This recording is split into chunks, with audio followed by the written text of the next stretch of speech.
खरं तर 21 तारखेचा निकाल त्याने खूप वेळ घेतला आणि एकदाची 21 तारीख आली आणि निकाल लागला. तो एक सुटकेचा श्वास आमच्या सोबत सगळ्या जनतेने घेतला. आणि नंतरचा हा दुसरा दिवस प्रत्येकाला प्रश्न पडत होता की बुवा नगर अध्यक्ष तर इतर तालुक्यातले बसले, आपल्या पाचोऱ्याला काय अडचण येते. पण हा शुभ दिवस, हा ऐतिहासिक दिवस साजरा करण्यासाठी एक चांगल्या दिवसाची वाट आपण बघत होतो आणि तो आजचा दिवस. खरं तर तुम्हा आम्हाला शिक्षणाची दालनं ज्यांनी उघडे करून दिल्या, अशा शिक्षणाच्या पुरस्कृत्या सावित्रीबाई फुले यांची आज जयंती, आजचा तो दिवस निवडला. खरं तर आजचा दिवस हा स्त्री मुक्तीचा दिवस म्हणून हा आजचा दिवस निवडला. तसंच ज्यांनी शोभा घडवले अशा माझ्या राजमाता जिजाऊ साहेबांची जयंती म्हणून हा दिवस निवडला. खरं तर लोकनियुक्त नगर अध्यक्ष निवडून आले, हा आनंद साजरा करण्यासाठी भाऊ प्रचारात एकदा आले आणि आज निवडून आल्यावर आशीर्वाद द्यायला एकदा आले. म्हणून आजच्या ह्या मंचावर उपस्थित असलेले आपल्या जिल्ह्याचे आदरणीय पाणी पुरवठा मंत्री तसे जिल्ह्याचे मंत्री भाऊ आदरणीय बडगाव पाचोऱ्याचे लाडके आमदार आप्पासाहेब, जिल्हा प्रमुख रावसाहेबजी जिभू, मार्केट कमिटीचे सभापती गणेश बापू, तसेच नवनिर्वाचित किशोरजी बारवकर, त्यांना नवीनच पदभार झाला, उपनगराध्यक्ष म्हणून त्यांची निवड झाली. सर्व सन्माननीय व्यासपीठ, सर्व सन्माननीय नवीन निवडून आलेले नगरसेवक, उपस्थित माझ्या माता आणि भगिनी, खरं तर या शहराचा आज हा ऐतिहासिक विजय निर्माण करण्यामागे या राज्याचे लाडके उपमुख्यमंत्री एकनाथजी शिंदे साहेब यांच्या लाडक्या बहिणी, तशा ज्या तालुक्याचे आमदार आदरणीय आप्पासाहेब यांच्या लाडक्या बहिणी यांचा मोलाचा वाटा आहे. त्यांच्यासाठी, या भगिनींसाठी मी नतमस्तक होते आणि या विजयात त्यांचा 80% सहभाग आहे असं मानते. धन्यवाद ताईसाहेब. नगर परिषदेवरील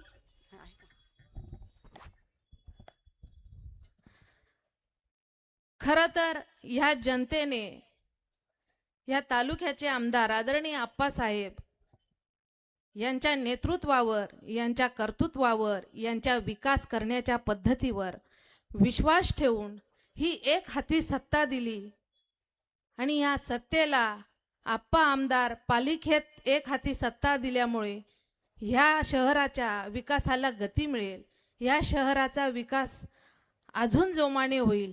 खरं तर या तालुक्यासाठी आमदारांनी एक स्वप्न पाहिलं आहे. त्यांच्या स्वप्नातला हा तालुका त्यांना घडवायचा आहे. पण त्या स्वप्नातलं शहर घडवताना 1 पंचवार्षिक 2 पंचवार्षिक इतक्यात होत नाही. तरी त्यांनी 50% या शहरात बदल घडवण्याचा, या तालुक्याला बदल घडवण्याचा 100% प्रयत्न केला आहे.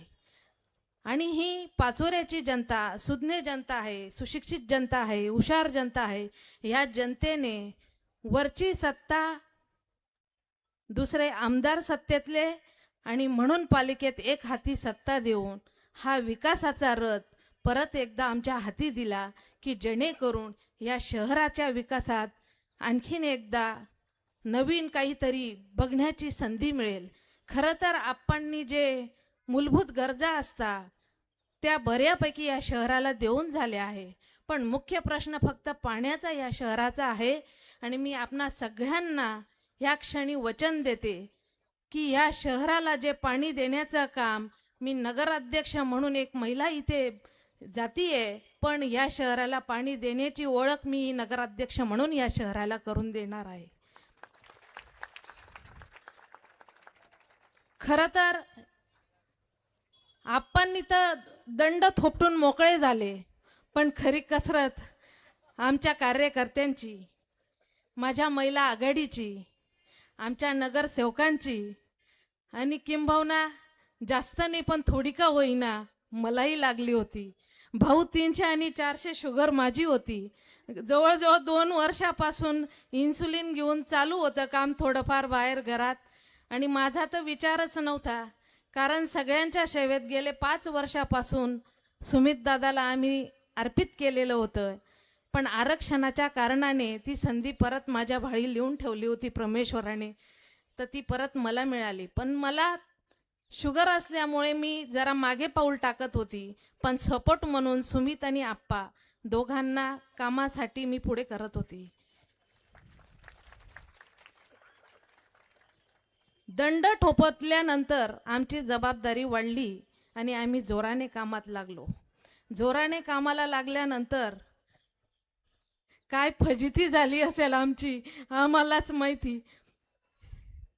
पण या सगळ्या संघर्षातून आप्पांना ह्या जनतेने या काम करत असताना एक पदवी दिली, या शहराच्या विकासासाठी एक पदवी दिली, ती कार्यसम्राट.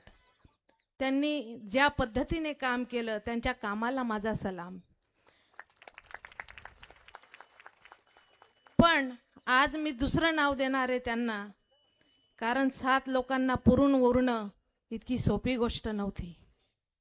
एक नव्हे तर तब्बल 7 लोक आमच्या तालुक्यावर होते आणि ते पण असे लागले होते की सगळ्या शक्ती त्यांनी लावल्या पणाला.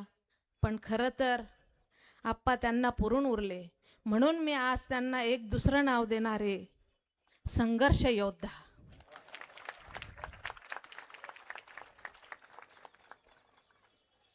खरं तर गेली 25 वर्षापासून ही जनता आमच्यावर प्रेम करते आहे आणि आम्ही त्या प्रेमाला उत्तर म्हणून 15-15 तास 18-18 तास आप्पा काम करता. आमच्या अनेक कंप्लेंट असता, पण जेव्हा तुमच्याकडे बघावं, तुम्ही केलेलं भरपूर प्रेम बघावं, तेव्हा असं वाटतं की आप्पा ज्या प्रवाहाकडे पळताय तो प्रवाह इतका सोपा नाही. या जनतेचं प्रेम, या जनतेचा आशीर्वाद हा आम्हाला वारंवार आणखीन पळायला भाग पाडतो आणि आप्पा तुमच्याकडे आपोआप खेचले जाता आणि परत ते जोमाने काम या शहरासाठी करतात.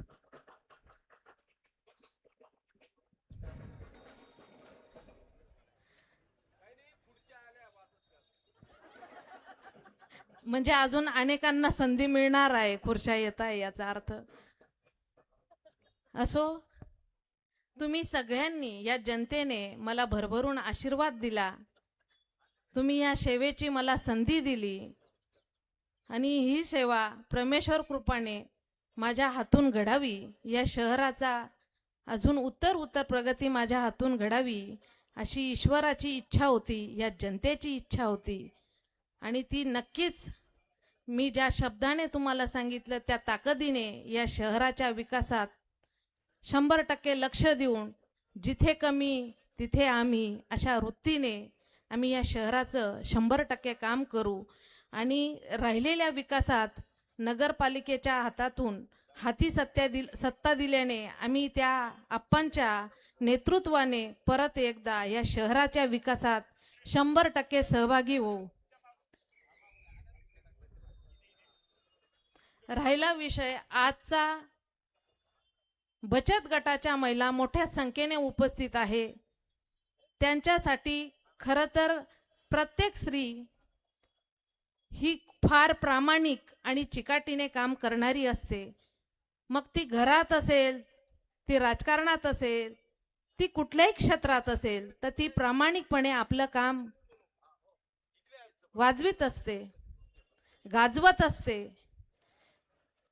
म्हणूनच आज या 16व्यात नगरपालिकेच्या बचत गटाच्या महिला यांच्यासाठी सोलर ऊर्जा या अशा महत्त्वाच्या प्रकल्पाची माहिती तुम्हाला मिळणार आहे. आणि ह्या प्रकल्पातून तुम्हाला जे उद्योगासाठी संधी मिळेल ती एक वेगळी ओळख या तालुक्याला मिळणार आहे.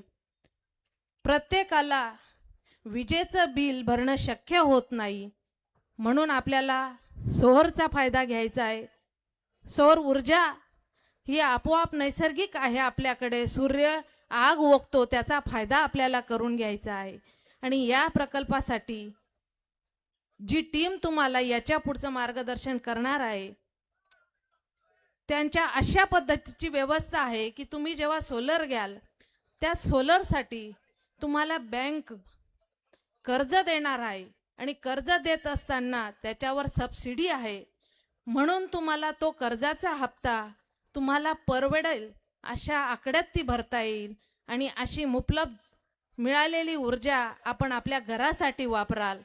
अशा महत्त्वाचं मार्गदर्शन तुम्हाला पुढच्या वेळात मिळणार आहे. म्हणून सगळ्यांनी लक्ष देऊन ऐका आणि प्रत्येक स्त्रीने आपण आर्थिक कशा सक्षम होऊ, भक्कम होऊ, याच्यासाठी आजचा खरा विषय आहे.